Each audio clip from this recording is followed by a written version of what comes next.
কক্সবাজারে মাফিয়া হয়ে উঠেছে ইয়াবা কারবারি এমপি শাহজাহান চৌধুরী ও তার পরিবার। টেকনাফের পাহাড়গুলো এখন ডাকাত ও অপহরণকারীদের ঘাঁটি, মাসোয়ারা পাচ্ছেন শাহজাহান চৌধুরী।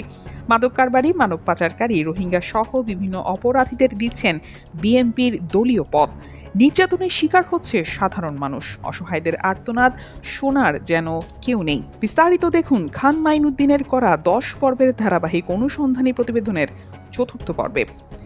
সীমান্তের অন্ধকার পথে ইয়াবার মরণ ছোবল আর পাহাড়ে পাহাড়ে অপহরণের ভয়াল সাম্রাজ্য। কক্সবাজারকে গিলে খাচ্ছে এক দুর্ধর্ষ অপরাধ চক্র, যার চূড়ায় বসে রাজত্ব করছেন এমপি শাহজাহান চৌধুরী এবং তার পরিবার। টেকনাফের শান্ত জনপদ এখন অপরাধের অভয়ারণ্য, আর সাধারণ মানুষের জীবন প্রতিদিন পিষে মরছে এই মাফিয়া চক্রের নির্মম তাণ্ডবে। গত 7 আগস্ট উহিয়া সীমান্ত জুড়ে বিজিবির বিশেষ অভিযান। গোপন সংবাদে উলুবনিয়া কামালের ঘের এলাকা ঘিরে ফেলে বিজিবি। মিয়ানমার থেকে নদীপথে আসা 40,000 পিস ইয়াবার বিশাল চালান সহ হাতে নাতে ধরা পড়ে শাহজাহান চৌধুরীর বিশ্বস্ত ক্যাডার মেহেদি হাসান জুনায়েদ। এই জুনায়েদ কোনো সাধারণ পাচারকারী নয়, সে এমপি শাহজাহান চৌধুরীর অত্যন্ত ঘনিষ্ঠ এবং অনুগত অস্ত্রধারী।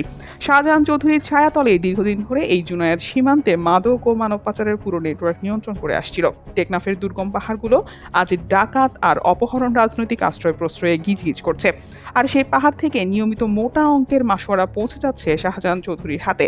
ক্ষমতার দাপট আর ইয়াবার কালো টাকায় সে পুরো এলাকাকে অপরাধীদের অভয়ারণ্যে পরিণত করেছে।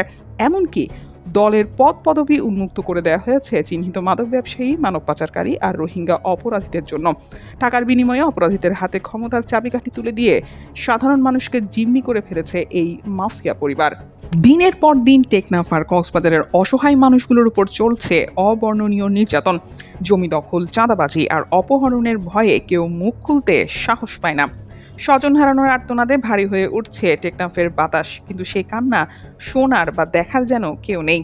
আইনের চোখে আড়াল করে একের পর এক অপরাধ চালিয়ে গেলেও শাহজাহান চৌধুরী ও তার চক্রের কাছে জিম্মি হয়ে পড়েছে হাজার হাজার সাধারণ পরিবার।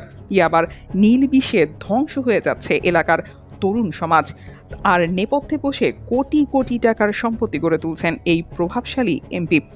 আর কতদিন চলবে ক্ষমতার দাপটে এই অন্যায় ও অপরাধের সাম্রাজ্য? কক্সবাজারের ভুক্তভোগী ও সাধারণ মানুষের এখন একটাই দাবি, শুধু চুনোপুটি জুনায়েদকে ধরে ক্ষান্ত হলে চলবে না। ইয়াবা ও অপরাধের মূল মাফিয়া শাহজাহান চৌধুরী এবং তার পুরো চক্রকে আইনের আওতায় এনে কঠোর শাস্তি চায় সাধারণ মানুষ। দর্শক, পরবর্তী পর্বে থাকছে নতুন আরও তথ্য নিয়ে বিস্তারিত। চোখ রাখুন দৈনিক অগ্রযাত্রা প্রতিদিনে।